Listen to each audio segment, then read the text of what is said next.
Hello guys, how are you.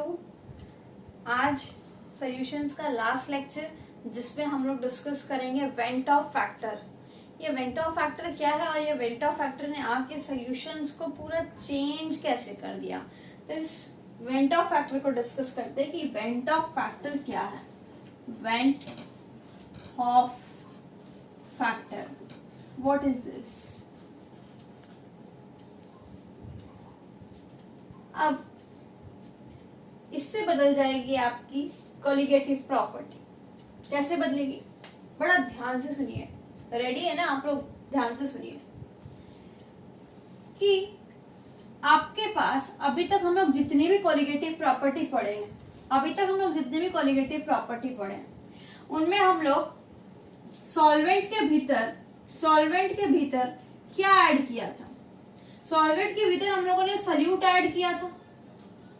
और कैसा solute add किया था, ब्रैकेट में लिखते हैं नॉन इलेक्ट्रोलाइट। नॉन इलेक्ट्रोलाइट कौन होते हैं? सल्यूट के एग्जांपल्स नॉन इलेक्ट्रोलाइट जैसे यूरिया हो गया, ग्लूकोज हो गया, ये हो गया नॉन इलेक्ट्रोलाइट। यानी इनको अगर पानी में डालेंगे तो ये टूटेंगे नहीं, ना तो जुड़ेंगे। यानी ग्लूकोज का अगर मैं 1 मोल डालूंगी तो वो टूट के यानी सॉल्वेंट में जाने के बाद 1 मोल ही रहेगा। यानी कोई धोखेबाजी नहीं करेगा, जो दिखेगा वही है। डाल रहे 1 मोल, सॉल्वेंट के भीतर भी 1 ही मोल है। तो अभी तक जो भी कोलिगेटिव प्रॉपर्टी पढ़े, इसको लेके डील किए थे हम लोग। नॉन इलेक्ट्रोलाइट, नॉन वोलेटाइल चीज डाल रहे थे, 1 मोल डाल रहे तो 1 मोल ही है भीतर और 1 मोल का ही क्वेश्चन कर रहे हैं। अगर हम लोग 2 मोल डाल रहे हैं तो 2 मोल ही है। लेकिन अब चीज चेंज कैसे हो रही है। मान लीजिए इसका सॉल्वेंट है, और अब हम लोग एक सल्यूट डाल रहे हैं यहां पे। अब कैसा सल्यूट डाल रहे हैं?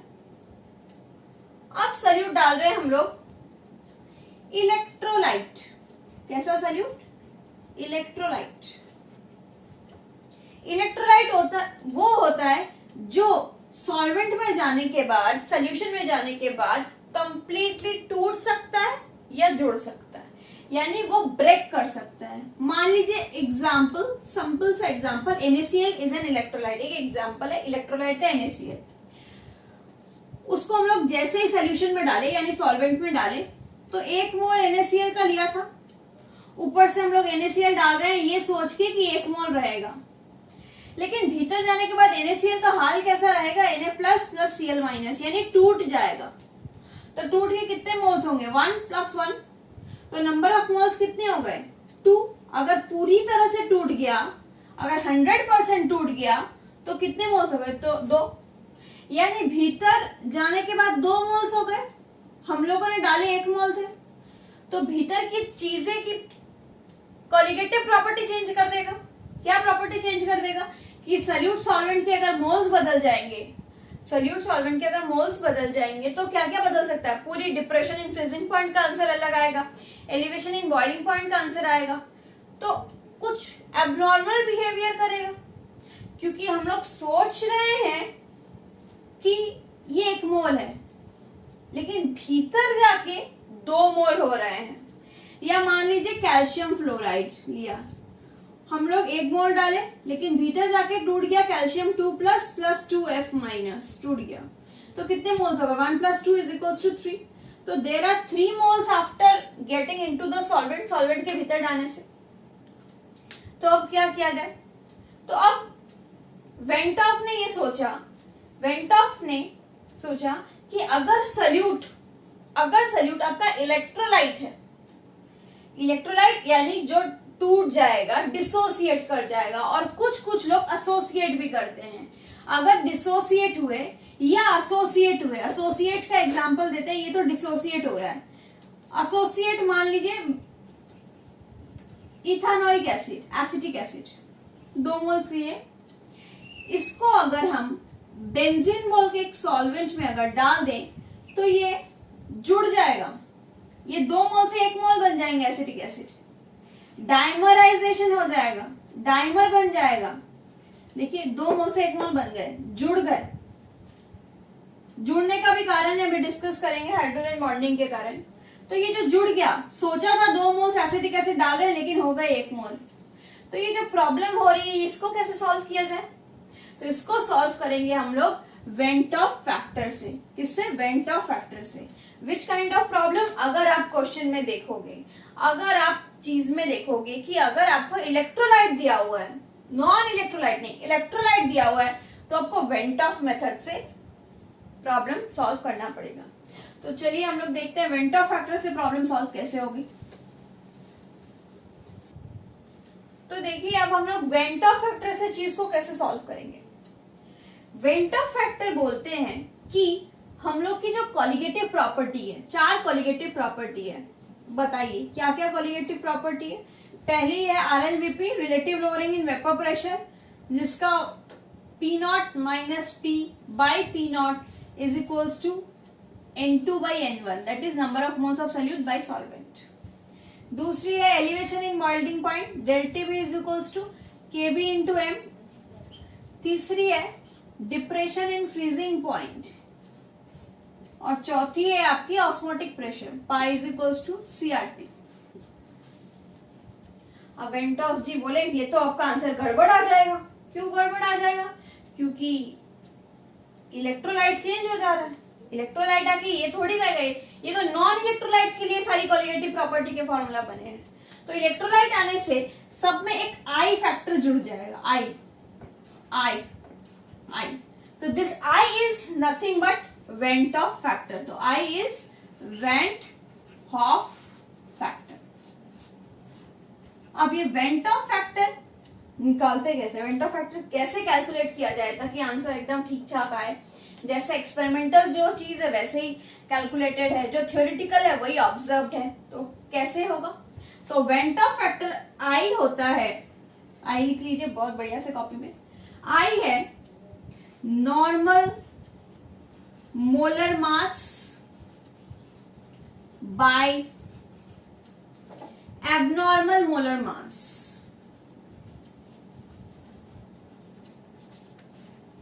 Normal by abnormal.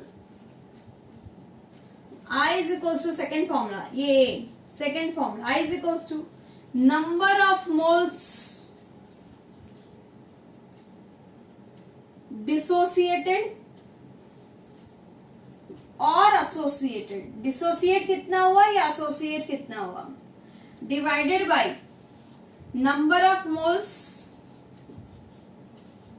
Initially present. पहले कितने था, कितना टूटा बाई कितना था। अब ये नॉर्मल क्या है और एबनॉर्मल क्या है?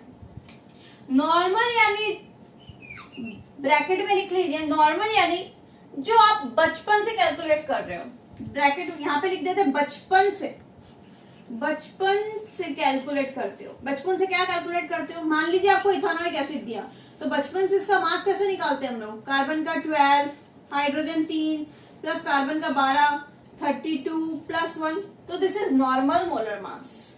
और एबनॉर्मल मोलर मास है आपका, एबनॉर्मल मोलर मास है जिस कॉलिगेटिव प्रॉपर्टी से आप M2 निकालते हो। सारी कॉलिगेटिव प्रॉपर्टी में आपका M2 निकालने का तरीका है M2 मतलब number of moles of solute. कैसे M2 निकालेंगे? मान लीजिए यही फॉर्मूला है, तो ये क्या है I, अगर I ना हो तो क्या होगा KB इंटू मोलालिटी क्या होता है, number of moles of solute, यानी गिवन मास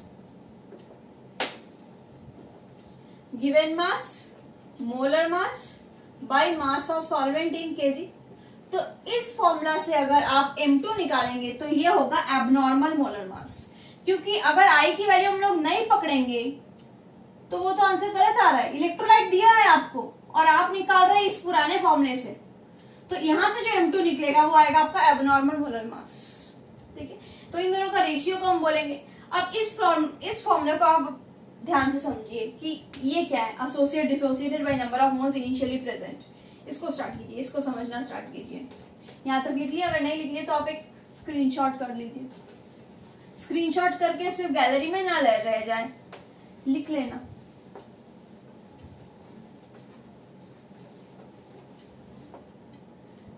अब देखिए तो फिर सेकंड फॉर्मूला समझते हैं, आई का, number of mole dissociated associated. Number 1, अगर आपका कोई स्पीसीज बोल दे कंप्लीट डिसोसिएशन, कंप्लीट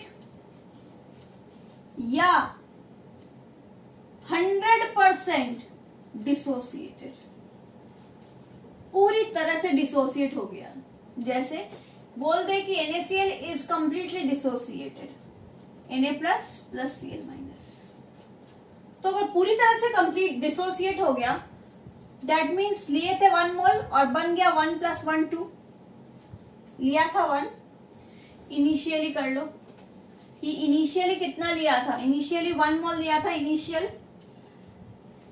अपने 1 लिए थे, ये 0 था इनिशियल, जब स्टार्ट नहीं किए, जब अपने रिएक्शन स्टार्ट करने लगे तो ये 1 मोल था और ये तो फॉर्म ही नहीं हुए थे, लेकिन डिसोसिएशन के बाद में एट इक्विलिब्रियम ये पूरा का पूरा किसमें चला गया, 1 + 1, पूरा कंप्लीट डिसोसिएट हो गया 100%, इसलिए ये 1 पूरा इसमें डिसोसिएट हो गया और ये कुछ भी लेफ्ट नहीं है, 0। तो इसमें आई होगा जितने मोल्स टूटे, यानी 1 + 1, नंबर ऑफ मोल्स डिसोसिएट कितना होगा, 1 + 1 बाय इनिशियल जितना लिया, यानी 2। अगर मान लिया यही आपके पास अगर Na2SO4 है, तो ये कंप्लीट डिसोसिएशन अगर आपको बोल दे तो ये क्या होगा, 2Na प्लस SO4 2 माइनस, तो बस सीधे से डायरेक्ट बोल दे, अगर बोल दे आपको कंप्लीट डिसोसिएशन तो आई की वैल्यू डायरेक्ट कर देना, 2 + 1 कितना होगा, कितना में टूटा, 3 बाय कितने मोल्स थे, 1। अगर आपको बोल दे कैल्शियम फ्लोराइड पूरी तरह से टूट गया, तो कैल्शियम 2 प्लस 2F माइनस, तो आई की वैल्यू क्या होगी, कंप्लीट डिसोसिएशन से क्या होगी, 1 + 2 3 बाय 1, तो आंसर आएगा 3। अगर आपको बोल दे Na3PO4 सोडियम फॉस्फेट कंप्लीट टूट गया, तो किसमें जाएगा, 3 सोडियम और 1 फॉस्फेट, तो कितना होगा, 1 + 3 4, तो आई की वैल्यू होगी 3 + 1 4 बाय 1 = 4। तो अगर कंप्लीट डिसोसिएशन बोल दे, एक और एग्जांपल,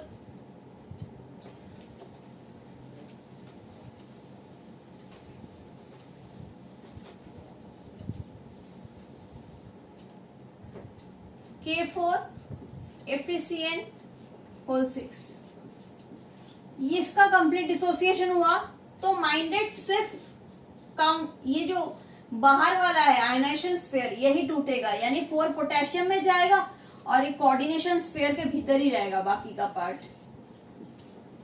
तो यहाँ पे आई कितना हो गया, 4 + 1 5 बाय इनिशियली कितना था, 1, तो यहाँ हो गया 5।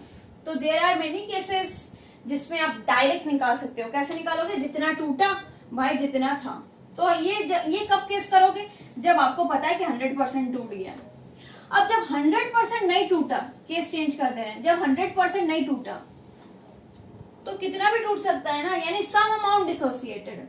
Second case, some amount dissociated, some amount, I don't know what amount, some amount dissociated.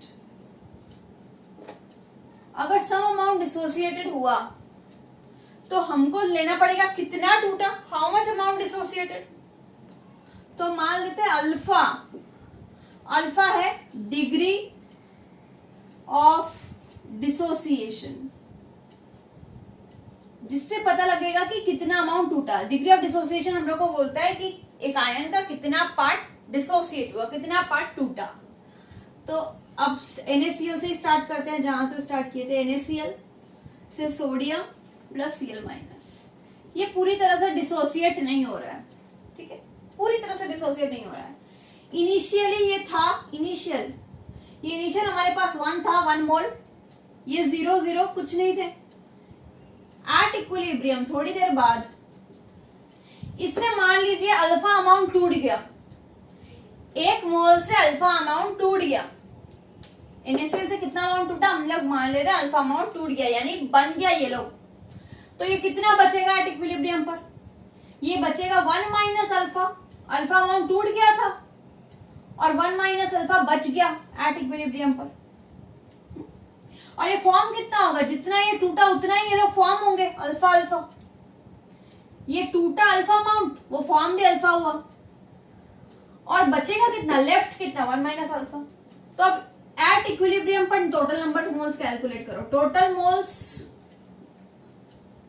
After dissociation, after dissociation में टोटल मोल्स कितने होंगे? Is equals to 1 minus alpha. ये भी है मेरे पास. टोटल मोल्स कितने होंगे? ये सारे मेरे टोटल मोल्स है, क्योंकि एक बीकर में जितना टूटा और जितना नहीं टूटा सारे तो भीतर है ना, तो टोटल मोल्स तो ये सारे ही हुए. तो टोटल मोल्स आफ्टर डिसोसिएशन कितने हुए? 1 minus alpha plus alpha plus alpha. This is total moles after dissociation. और बिफोर डिसोसिएशन कितना था आपके पास? 1 मोल था NaCl का. तो इसमें आई क्या होगा? जितना डिसोसिएट हुआ 1 minus alpha plus alpha divided by जितना था 1. तो आपका फाइनली आंसर आएगा I is equal to 1 plus alpha by 1. Alpha degree of dissociation. I ये आपका वेंट ऑफ फैक्टर. ठीक है, आइदर आपको अल्फा दे देगा, नहीं तो I निकालना पड़ेगा, वो I या फिर दे देगा. तो इनमें ये है आपका एक तरीका. और दूसरा एक लेते हैं, कैल्शियम फ्लोराइड CaF2. ये टूट के क्या बनेगा? Calcium 2 plus plus 2F minus. ठीक है, ये इनिशियली 1 मोल था, टूट गया जब कुछ भी नहीं हुआ, इनिशियली 0 इसका 1 माइनस अल्फा अमाउंट टूट गया, अल्फा अमाउंट टूट गया, बचा 1 माइनस अल्फा एट इक्विलिब्रियम. और ये इनिशियली था, इनिशियल मोल्स कितने थे? 1. एट इक्विलिब्रियम में 1 माइनस अल्फा बचे. अच्छा, अब स्टोइचियोमेट्रिक रेशियो के हिसाब से ये 1 मोल से 1 मोल कैल्शियम मिला, 1 मोल से 2 मोल फ्लोरीन मिला. तो इसका अगर अल्फा है तो ये भी अल्फा फॉर्म होगा, और 2 माइनस अल्फा तो ये कितना होगा? 2 अल्फा. 1:2 रेशियो है ना इनका, तो इसका अगर अल्फा है तो ये 2 अल्फा होगा. तो इसका टोटल मोल्स कितना होगा? आफ्टर डिसोसिएशन टोटल मोल्स कितने होंगे? 1 माइनस अल्फा प्लस 2 अल्फा. तो इसकी आई की वैल्यू यहाँ पे लिख देते हैं. आई क्या होगी? डिसोसिएट करने के बाद कितने मोल्स है? 1 minus alpha plus 2 alpha divided by initial 1. Alpha alpha cut गया तो बचा कितना? 1 प्लस 2 अल्फा. तो आई की वैल्यू यहाँ पे आएगी 1 plus 2 alpha by 1. This is your final value. एक और लेते हैं और फिर जनरल इक्वेशन लेते हैं.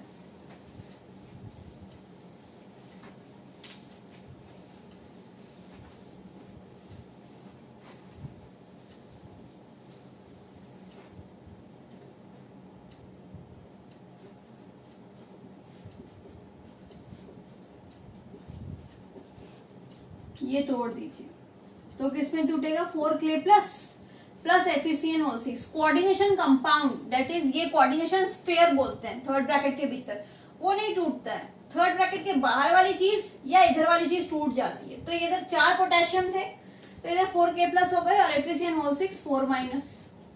तो ये भी सेम अप्लाई कर दीजिए. इनिशियली कितना था? इनिशियल मोल्स कितने थे? इनिशियल मोल इसके 1 थे, इसके 0 आफ्टर डिसोसिएशन या एट इक्विलिब्रियम पर अल्फा अमाउंट टूट गया इसका. तो ये कितना बचा? 1 माइनस अल्फा. ये कितना फॉर्म होगा? अगर अल्फा टूटा, स्टोइचियोमेट्रिक रेशियो देखिए 1:4:1, तो ये अल्फा है तो ये 4 अल्फा होगा. और ये कितना होगा? केवल अल्फा 1 4 1. ये तो 1 है तो ये अल्फा से 4 अल्फा बनेगा, अल्फा से सिर्फ अल्फा ही रहेगा ये. तो आई क्या होगा? ये टोटल मोल्स डिसोसिएशन के बाद, तो 1 minus alpha plus 4 alpha plus alpha by 1. Alpha alpha cut तो आई की वैल्यू आ जाएगी 1 प्लस 4 अल्फा. तो ये डायरेक्ट तरीका जिसमें आप सब जगह अप्लाई कर सकोगे. अब ये डायरेक्ट तरीका अप्लाई करोगे तो हर समय आपको याद रहेगा कि ऐसे जा रहा है प्रोसेस. इससे आपको एक फॉर्मूला भी निकल जाएगा. एक जनरल फॉर्मूला है. जनरल फॉर्मूला किसका? जनरल फॉर्मूला आई और अल्फा का रिलेशन से. आई और अल्फा का रिलेशन लिख लीजिए. Alpha is equals to I-1 by N-1. This is a general formula for in case of dissociation में. किसके केस में? ब्रैकेट में कर लीजिए डिसोसिएशन. ओके. अल्फा है degree of dissociation, I van't Hoff factor और N है, N is number of particles. Unformed यानी डिसोसिएटेड। अगर NaCl है, मान लीजिए इधर n कितना होगा, यही एग्जांपल लीजिए, इधर n कितना होगा 4 + 1 5 होगा। NaCl है तो NaCl में कितने मोल्स में टूटेंगे, Na plus plus Cl minus, तो इधर इधर इधर n की वैल्यू होगी 1 + 1 2, तो जितना अमाउंट में टूटेगा वो होगा आपका n। ये फॉर्मूला आपका एनसीईआरटी बुक में नहीं है, इस फॉर्मूला आपका रेफरेंस बुक में जरूर मिलेगा, लेकिन ऊपर वाला अगर तरीका आप समझ गए तो इस फॉर्मूला को याद रखने का कोई मतलब नहीं है। इस फॉर्मूला को दिमाग में और एक स्टोरेज ऑक्यूपाई करेगा, जितना स्टोर हम लोग कम करें उतना ही अच्छा है ना। जनरल मेथड से जा ही सकते हैं हम लोग, तोड़ के आराम से आई और अल्फा का वैल्यू निकाल सकते हैं। तो ये सारा केस आपका डिसोसिएशन में हुआ। अब आपको करना है एसोसिएशन, कि एसोसिएशन कैसे होगा, कि अगर एसोसिएट हो गया तो हम ये फॉर्मूला कैसे अप्लाई करेंगे।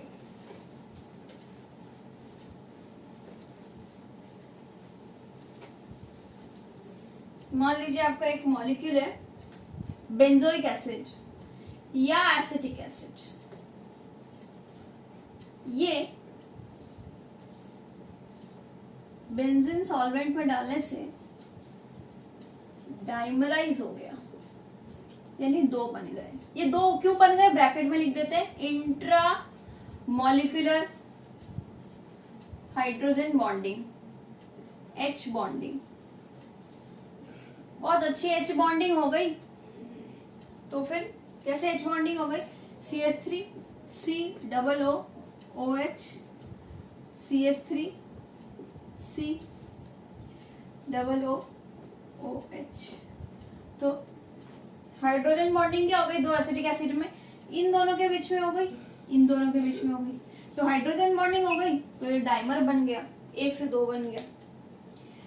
अब अगर 1 से 2 बन गया तो क्वालिटेटिव प्रॉपर्टी चेंज हो गई, नॉर्मल तो लगा नहीं सकते, तो हम एक काम करते हैं, इसका हम लोग I निकाल लेते हैं, वेंटॉफ फैक्टर। तो I कैसे निकलेगा, वही सेम कहानी, I कैसे निकलेगा, इसको आप स्ट्रक्चर बना लीजिए और लिख लीजिए इंट्रामॉलिक्यूलर हाइड्रोजन बॉन्डिंग, ठीक है। अब देखिए I कैसे निकालना है, इनिशियल इसके कितने मोल्स है, इनिशियल इसके मान लीजिए 1 मोल्स है, 2 लेने की जरूरत नहीं है, 1 से ही काम स्टार्ट कर दीजिए। इनिशियल मोल्स 1 और इसके इनिशियल मोल्स 0 एट इक्विलिब्रियम।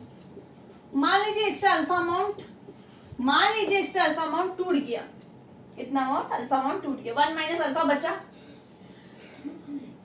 2 से 1 मोल बन रहा है, ऊपर रिएक्शन ध्यान से देखिए, 2 से 1 मोल बन रहा है, क्लियर है। तो अल्फा से कितना बनेगा, अल्फा बाई 2, 2 से अगर 1 मोल बनेंगे तो अल्फा से कितना बनेगा, अल्फा बाई 2, ठीक है। तो ये आपका ये हो गया अल्फा बाई 2, स्टोइचियोमेट्रिक रेशियो के हिसाब से आपको अल्फा वाली चीज करनी है, अल्फा बाई 2 क्यों होगा समझ में आ गया, 2 से 1 बन रहा है, आपका डाइमर बन रहा है, ट्राइमर होता तो अल्फा बाई 3 हो जाता, अगर 4 बन जाते तो अल्फा बाई 4 हो जाता, मतलब उस रेशियो के अकॉर्डिंग आपको अल्फा की वैल्यू मैच करवा देनी है। अब आई की वैल्यू क्या होगी, जितने मोल्स बचे इक्विलिब्रियम पर, तो कितने बचे, 1 minus alpha plus alpha by 2 divided by initially 1 लिया था, तो 1 माइनस अल्फा बाई 2 कितना बचेगा, 1 माइनस अल्फा बाई 2 बाई 1, तो आई की वैल्यू ये रही, क्लियर। तो इसको करने की जरूरत नहीं, आगे देख लीजिएगा। तो ऐसे टाइप के सम्स बनेंगे इसमें। अब इसमें तो फिर जनरल फॉर्मूला आपका क्या बन जाएगा, जनरल फॉर्मूला का इसका होता है, मान लीजिए एक और एक केस बताते हैं, एक जनरल, एक Na नंबर ऑफ मॉलिक्यूल्स थे जिससे An बन गए, क्लियर, Na थे An बन गए, तो इनिशियल मोल्स इसके 1 ले लीजिए, इसका 0, इससे टूट गया, N से 1 बन रहा है, तो 1 माइनस अल्फा अगर टूट गया तो उससे कितना बनेगा, और N से 1 बन रहा है तो अल्फा से कितना बनेगा, अल्फा बाई N, ठीक है। अब इस टाइम पर आपका कितना मोल्स बचा, total moles by initial moles, यानी 1 I is equals to 1 minus alpha plus alpha by n divided by 1। Clear? तो एक जनरल थिंग। अब इससे हम लोग जनरल फॉर्मूला लिखते हैं। जनरल फॉर्मूला कैसे निकलेंगे? जनरल फॉर्मूला लिख लीजिए, alpha is equals to I minus 1 by n minus 1। This is your general formula in case of association. जब मॉलिक्यूल एसोसिएट कर जाएगा, एसोसिएटेड यानी डाइमराइजेशन हो जाएगा, जैसे बेंजोइक एसिड एसिटिक एसिड हो जाता है, ट्राइमराइजेशन हो जाता है, टेट्रामेराइजेशन हो सकता है। क्लियर? तो ये आई की अल्फा की value, I alpha degree of dissociation और DOD degree of dissociation, I a van't Hoff factor और n a number of particle dissociated, number of particles dissociated associated. तो इसमें आप अगर पुट करेंगे तो आ जाएगा आपका अल्फा वैल्यू। तो इससे रिलेटेड अब आपको बनाने हैं कुछ सम्स, और अभी थोड़े और बाकी है इसमें कि आई जितने भी हम लोग केस किए हैं उसमें हम लोग ये चीज देखें, टेबल बनाते हैं कि एक आई की 3 वैल्यू हो सकती है। 3 वैल्यू क्या हो सकती है? आई ग्रेटर देन 1 हो सकता है, आई लेस देन 1 हो सकता है, आई इक्वल्स टू 1 हो सकता है। यानी वो ratio greater than, less than या इक्वल्स टू। अगर ग्रेटर देन 1 है तो समझ लेना डिसोसिएटेड, डिसोसिएशन हो रहा है, टूट रहा है, तो 1 से अधिक हो जा रहा है, 1 कंप्लीट डिसोसिएशन हो रहा है तो होल नंबर में 2, 3, 4 कुछ भी बन सकता है। पार्शियल डिसोसिएशन होगा तो भी 1 से ऊपर ही हो गया, क्योंकि न्यूमरेटर ज्यादा होगा। आई का जो फॉर्मूला है number of mole dissociated by total thickness, तो डिसोसिएट तो ज्यादा था ना, न्यूमरेटर ज्यादा है, तो आई ग्रेटर देन 1। अगर लेस देन 1 है तो एसोसिएशन हो रहा है, जुड़ गया, तो रेशियो घट गया, एसोसिएशन। आई अगर इक्वल्स टू 1 है तो ना घटेगा, ना डिसोसिएट हो रहा है ना एसोसिएट हो रहा है, तो नाइदर डिसोसिएशन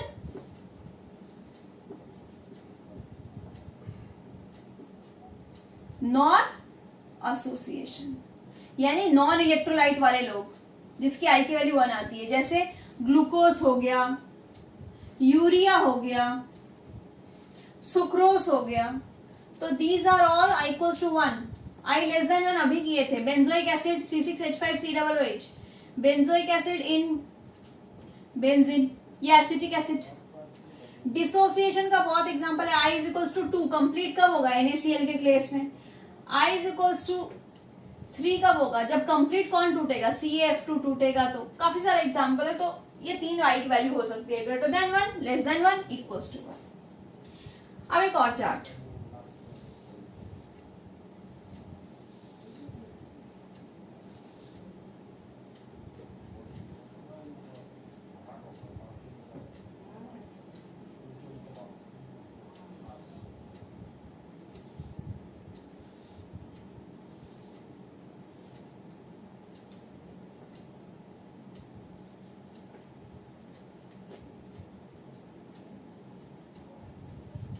मान लीजिए 3 सोडियम के सॉल्ट ले लिए, sodium chloride, sodium phosphate, sodium sulphate. ये सोडियम क्लोराइड मैं 3 अलग अलग कॉन्सेंट्रेशन पर आई की वैल्यू देखूंगी।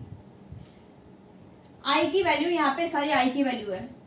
एक पहला कॉन्सेंट्रेशन है 0.1 मान लीजिए, कॉन्सेंट्रेशन पहला कॉन्सेंट्रेशन है 0.1 मोलर, सेकेंड है 0.01 मोलर, 0.001 मोलर,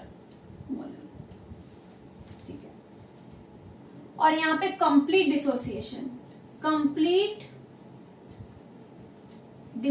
यानी कंप्लीट डाइल्यूशन की यहाँ पे वैल्यू है।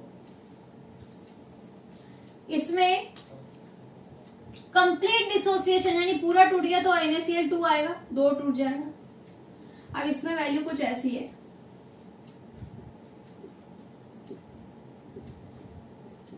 मान लीजिए ये है, एग्जैक्ट ये नहीं भी आ सकती है,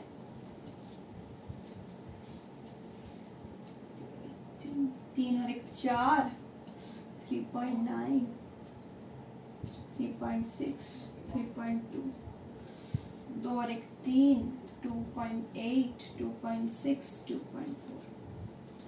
तो बोल रहा है कि कंसंट्रेशन हम जितना कम कर रहे हैं, कंसंट्रेशन जितना हम कम कर रहे हैं, कंसंट्रेशन कम का मतलब क्या, डाइल्यूशन ज्यादा, डाइल्यूशन ज्यादा यानी सॉल्वेंट बहुत ज्यादा ऐड कर रहे हैं, यानी वाटर पूरा मस्त वाटर ऐड कर दिया, मस्त डाइल्यूट कर दिया चीजों को, पूरा सॉल्वेंट ही सॉल्वेंट, सॉल्यूट बहुत ही कम। तो बहुत डाइल्यूशन में क्या होता है, कंप्लीट टूट जाता है, कंप्लीट टूट जाएगा, कंप्लीट टूट हो जाएगा, चूर चूर हो जाएगा। तो कंप्लीट चूर चूर हो जाएगा बोला, देखो जितना कॉन्सेंट्रेशन कम उतनी आई की वैल्यू ज्यादा, 2। जितना कॉन्सेंट्रेशन ज्यादा, आई की वैल्यू सबसे कम है 1.8 क्योंकि सबसे ज्यादा कॉन्सेंट्रेटेड है, और जितना डाइल्यूशन कर रहे हैं हम लोग आई की वैल्यू बढ़ रही है। तो कॉन्सेंट्रेशन कम यानी डाइल्यूशन ज्यादा, जितना डाइल्यूशन होगा आई की वैल्यू बढ़ रही है। तो यहां हम लिख देते हैं कॉन्सेंट्रेशन जितना ज्यादा आई की वैल्यू उतनी कम, या फिर डाइल्यूशन जितनी ज्यादा आई की वैल्यू उतनी ही ज्यादा। तो ये एक डाइल्यूशन के साथ और ये कॉन्सेंट्रेशन के साथ। क्लियर हुआ? पूरा कंप्लीट होने से पूरा आई का वैल्यू कंप्लीट जितना आयन से उतने मिल जाएंगे, और थोड़ा थोड़ा होने से कॉन्सेंट्रेशन पर ऐसे टूटेगा। तो 2 चार्ट होप ये क्लियर हुआ होगा आपको। अब नेक्स्ट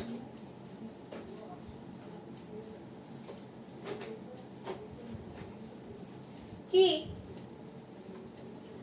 आई की वैल्यू, आपको 2 क्वेश्चन, छोटे छोटे 2 क्वेश्चन। पहला क्वेश्चन कि इन तीनों में आई की वैल्यू सबसे ज्यादा किसकी होगी?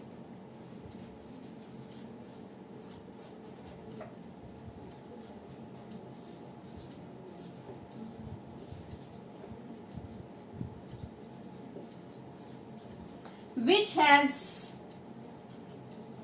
maximum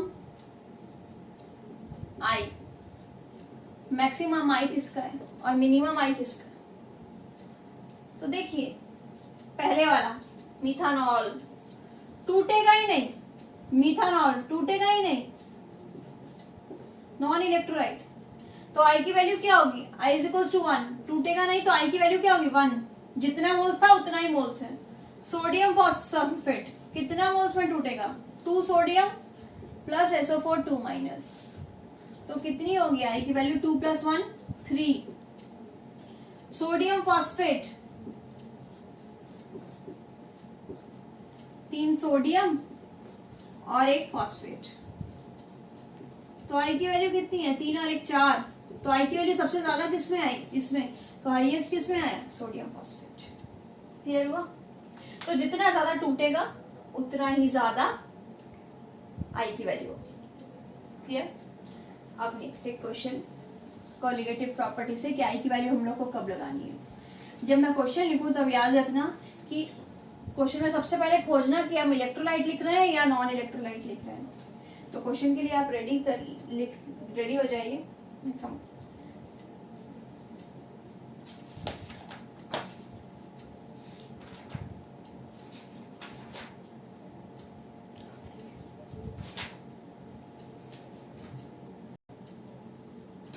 तो बच्चों ये क्वेश्चन एक आपके लिए रिलेटेड टू वेंटर फैक्टर। तो आपके लिए मैं की पॉइंट बता दूं। सबसे पहले आप सॉल्यूशन में आप देखना कि इलेक्ट्रोलाइट है या नॉन इलेक्ट्रोलाइट। तो चूंकि यहाँ पे क्वेश्चन में आई दी हुई है तो आपको समझ में आई क्या होगा, ये इलेक्ट्रोलाइट है। तो हम क्वेश्चन को रीड करते हैं। पॉज करके पहले क्वेश्चन भी आप लिख सकते हैं। Find amount of CaCl2। CaCl2 का अमाउंट फाइंड करना है। आई की वैल्यू दे दिया। डिजॉल्व इन 2.5 लीटर वाटर, यानी वाटर सॉल्वेंट है जिसका वॉल्यूम दे दिया। Such that it's osmotic pressure कितना है? 0.75 atm। टेम्परेचर दे दिया।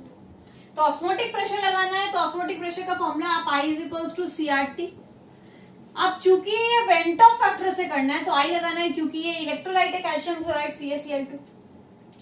अब हम लोग देखते हैं कि इसमें क्या पूछा है। तो pi is equals to ICRT, C की जगह क्या होगा? Number of moles by volume of solution in litre. Pi is equals to, अब हम लोगों को क्या लगाना है? N2 की जगह given mass by molar mass volume RT। बस पाई कितना दिया हुआ 0.75 ATM। आई की वैल्यू आपको गिवन है 2.47। गिवन मास आपको पूछा है।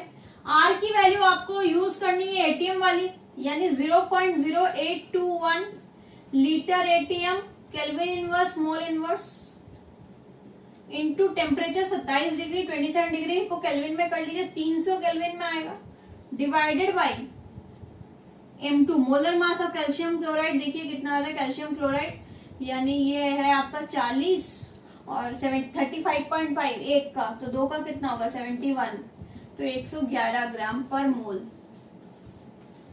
तो आ गया 111 ग्राम पर मोल कैल्शियम क्लोराइड, और वॉल्यूम है आपका 2.5 लीटर 2.5 लीटर। बस इसको सॉल्व कर दीजिए, आपका W2 आ जाएगा।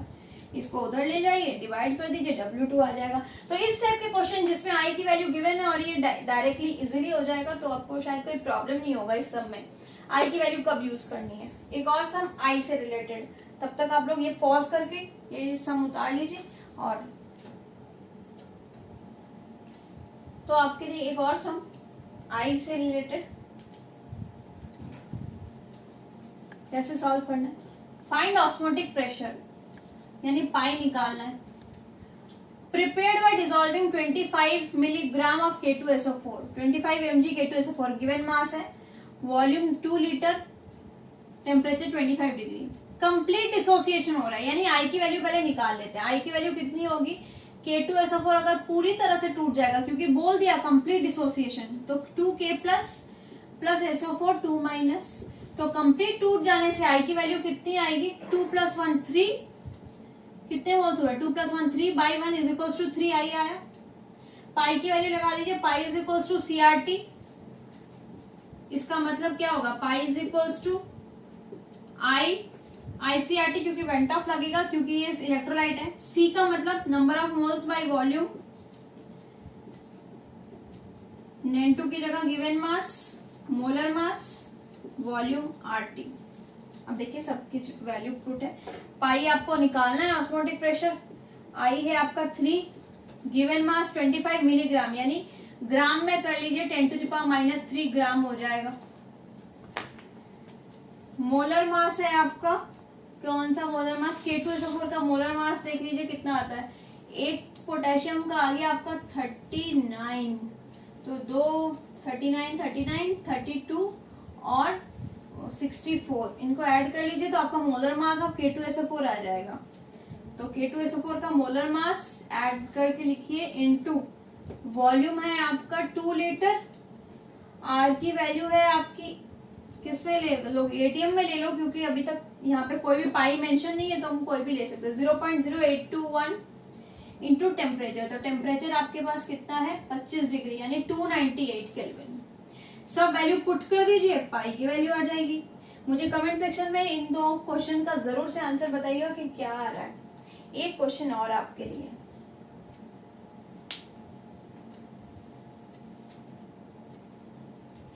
ये तीसरा क्वेश्चन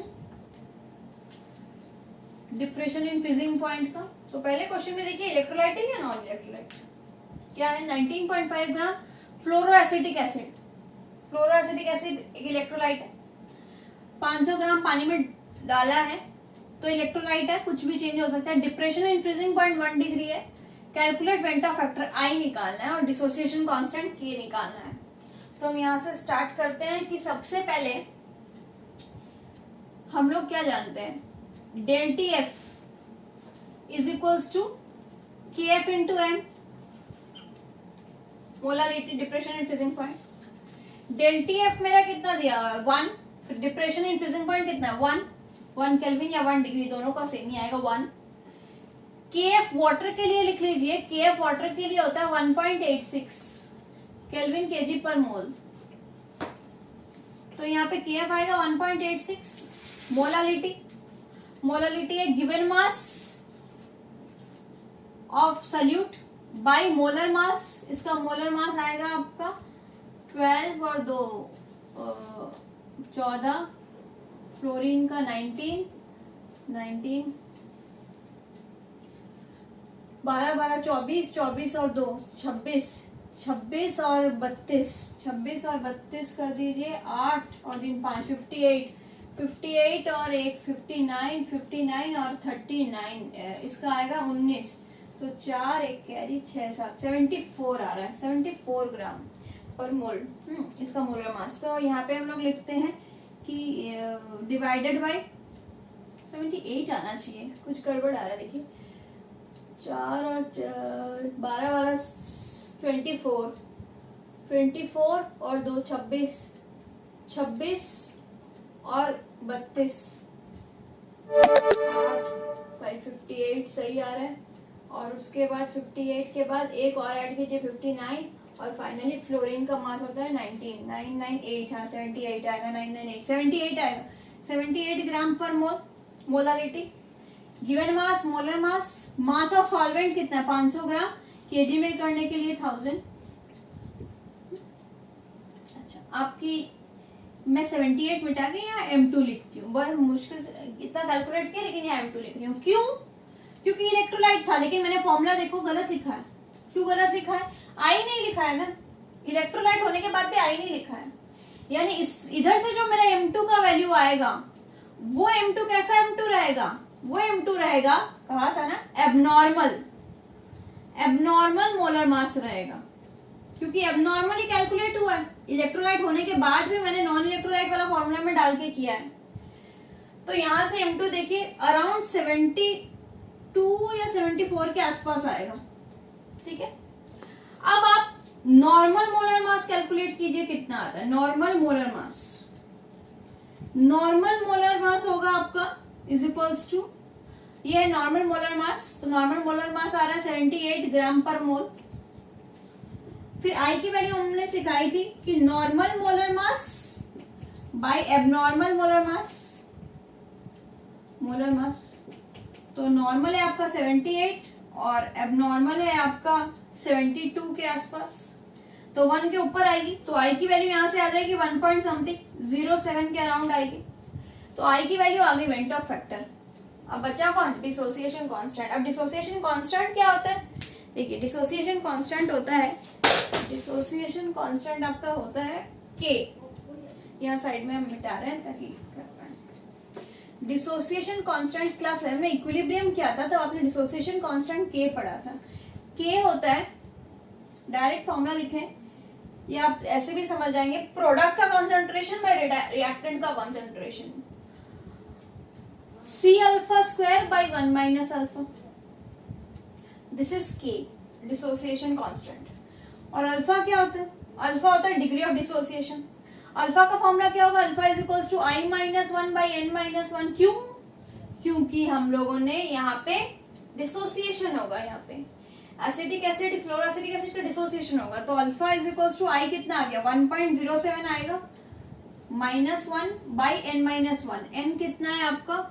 फ्लोरोएसिटिक एसिड अगर टूटेगा तो कैसे टूटेगा? देखिए फ्लोरोएसिटिक एसिड CH2FCOOH, ये अगर टूटेगा आपका तो CH2COOF minus plus H plus, यानी 2 मोल्स में टूटेगा, तो अल्फा आएगा आपका 1.07 माइनस 1 बाई 2 माइनस 1, तो alpha is equals to finally कितना आएगा? 0.07 आएगा अल्फा।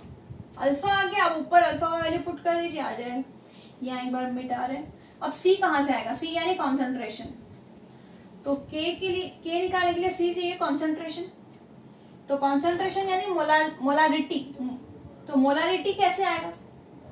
देखिए density is equals to mass by volume, सब पानी के लिए कर रहे हैं, क्यों? क्योंकि सॉल्वेंट वाटर है। डेंसिटी वाटर की होती है 1 ग्राम पर सेंटीमीटर क्यूब, फिक्स वैल्यू है। मास है 500 ग्राम, वॉल्यूम वी डोंट नो, 1 ग्राम पर ml भी कर दीजिए या cc कर दीजिए, एक ही है। तो वॉल्यूम कितना आएगा? 500 ml, तो यहाँ से वॉल्यूम आ गया, तो मोलारिटी यानी कॉन्सेंट्रेशन क्या होगा?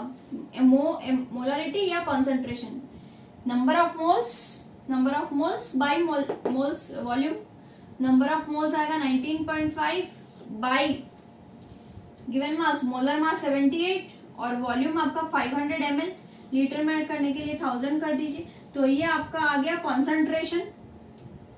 और के का वैल्यू इसमें पुट कर दीजिए, सी अल्फा, ये आपका सी आ गया, सी की वैल्यू यहाँ पुट कर दीजिए सी, और अल्फा का वैल्यू है 0.07 का whole square divided by 1 minus 0.07, answer आ जाएगा। तो ये कुछ तरीके हुए जिससे आप लोग van't Hoff factor osmotic pressure का कुछ क्वेश्चन सॉल्व कर सकते हैं। यहाँ पे आपका सोल्यूशन की चैप्टर खत्म होती है, और भी आएंगे सोल्यूशंस का नया नया रिविजन्स के साथ। हम हमारे साथ बने रहिए। नेक्स्ट हम लोग वीडियो सॉलिड स्टेट का स्टार्ट करेंगे, तो इस चैनल को आप सब्सक्राइब कर लीजिए ताकि नेक्स्ट आपको जो भी वीडियोस आ रहा है वो आपके लिए अवेलेबल रहे और आप देख सकें। कोई भी पीरियड हो, कोई भी हाल हो, आपको पढ़ते रहना पड़ेगा। इस वीडियो को आप जरूर से लाइक कीजिए, कमेंट्स में कुछ क्वेश्चंस के आंसर दीजिए, और वीडियो कैसा लगा वो भी बताइए, अपने फ्रेंड्स के साथ शेयर कीजिए। And very much thank you very much for this watching this video.